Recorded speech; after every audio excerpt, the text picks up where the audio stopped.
পয়গম্বর মূসা আলাইহিস সালাম আল্লাহ তাআলার কাছে জিজ্ঞেস করলেন, ওগো মালিক আল্লাহ রব্বুল আলামিন, বলে দাও আমার জান্নাতের মধ্যে আমার সাথী কে হবে?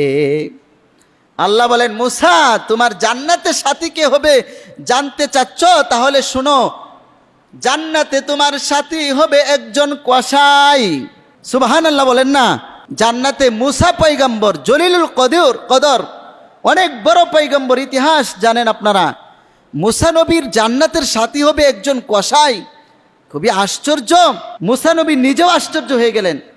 আল্লাহ আমার জান্নাতের সাথী কসাই হবে, তো সেই কসাই কি আমল করে আমার দেখার খুব ইচ্ছে। আল্লাহ পাক বলেন, যাও অমুক বাজারে যাও, যাইয়া দেখো এক যুবক কসাই গোশত বিক্রেতা। মূসা পয়গম্বর চলে গেলেন ওই বাজারে, যাইয়া দেখেন এক যুবক গোশত বিক্রি করতেছে আর জবানে বলতেছে সুবহানাল্লাহ সুবহানাল্লাহ আলহামদুলিল্লাহ আলহামদুলিল্লাহ লা ইলাহা ইল্লাল্লাহু আল্লাহু আকবার। বলেন না সুবহানাল্লাহ। মূসা পয়গম্বর গিয়ে সালাম দিলেন, আসসালামু আলাইকুম। উনি সালামের জবাব দিলেন, বললেন, ভাই আপনার বাড়িতে মেহমান হতে চাই। যুবক বলেন, ঠিক আছে, সন্ধ্যার দিকে আমার বাড়িতে যেতে হবে, আমি গোশত বিক্রি করার পরে তারপর বাড়িতে যাব। সংক্ষেপে বলতেছি, মূসা পয়গম্বর রাজি হইয়া গেলেন। সন্ধ্যা হয়ে গেল। ওই যুবক গোশত বিক্রি করার পরে গোশতের মধ্য থেকে যে ভালো একটু নরম গোশত, কলিজা এবং নরম গোশত নিয়ে বাড়িতে রওনা হইলেন। বাড়িতে যাওয়ার পরে ওই যুবক রান্না করে গিয়ে নিজের হাতে ওই গোশতটুকু রান্না করলেন। রান্না করার পরে তার ঘরের বৃদ্ধা মাকে নিজ হাতে ওই গোশতগুলো দিয়ে খাবার তৈরি করে মায়ের মুখের মধ্যে লোকমাগুলো উঠিয়ে দিলেন। ওই যুবকের আমলগুলো মূসা পয়গম্বর দেখতেছেন। ওই যুবকের মা তখন খাবার খাওয়ার পরে এরকম আল্লাহর কাছে হাত তুলে দোয়া করতেছে, গো মালিক আল্লাহ, আমার সন্তানটা যেইভাবে আমাকে আদর করেছে, আমাকে এরকম শ্রদ্ধা করেছে, আমার কলিজাকে ঠান্ডা করে দিয়েছে, গো মালিক তুমি আমার সন্তানকে এই যুগের পয়গম্বর মূসা নবীর সাথে জান্নাত দিয়ে দিও। সুবহানাল্লাহ। মূসা পয়গম্বর আর বুঝতে দেরি হলো না। মায়ের দোয়ার কারণে ওই কসাই যুবকের জান্নাত কার সাথে হয়ে গেল? জলিলুল কদর নবী মূসা আলাইহিস সালামের সাথে। সুবহানাল্লাহ বলে। তাহলে আল্লাহর ওলি হওয়ার জন্য কি আলেম হওয়া শর্ত?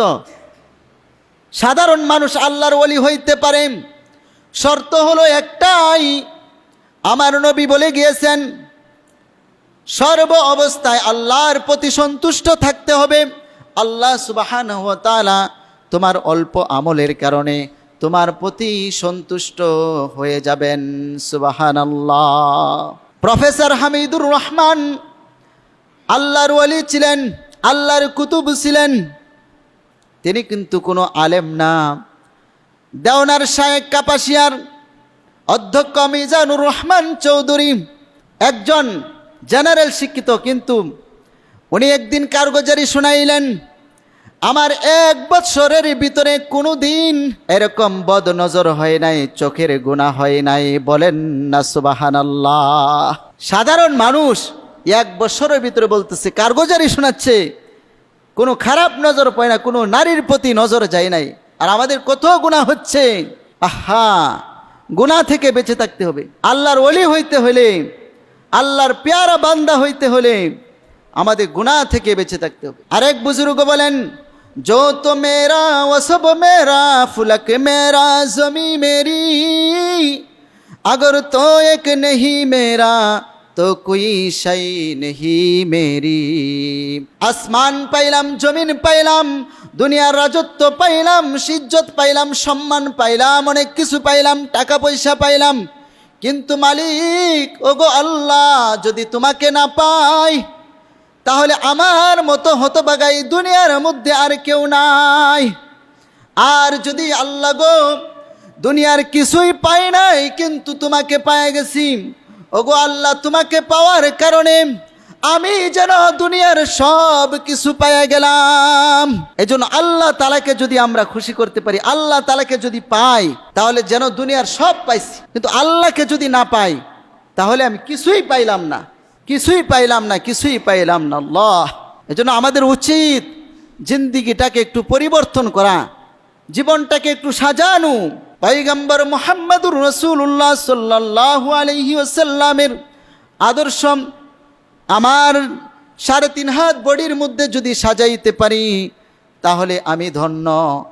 আর যদি সাজাইতে না পারি তাহলে আমি এই দুনিয়াতে আইসাও যেন আমি ব্যর্থ একজন মানুষ, একজন ব্যর্থ মানুষ।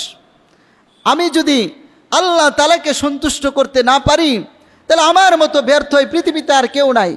আমি সবচেয়ে ব্যর্থ, আমি সবচেয়ে অযোগ্য, আমি সবচেয়ে দুর্বল, এবং আমার কোনো মূল্যই আখিরাতে থাকবে না। আর যদি আল্লাহ সুবহানাহু ওয়া তাআলাকে আমি যে কোনোভাবে সন্তুষ্ট করতে পারি, আল্লাহ তাআলাকে রাজি খুশি করতে পারি, তাহলে আমি সফল, আমি কামিয়াব, আমি সাকসেসফুল। এখন আমি আমাকে ইস্তাফতি নাফসাকা, আমি আমাকে প্রশ্ন করি যে আমি কি সফল হব নাকি ব্যর্থ হব। আল্লাহ সুবহানাহু ওয়া তাআলা আমাদের সব ভাইকে কদ আফলাহা মান তাযাক্কা, আল্লাহ বলেন যে আত্মশুদ্ধি করলো, যে নিজেকে পবিত্র বানাইতে পারলো সে সফল। আল্লাহ তাআলা আমাদেরকে সফলতার রাস্তায় উত্তীর্ণ হওয়ার তৌফিক দান করুন। সকলে বলি আমিন।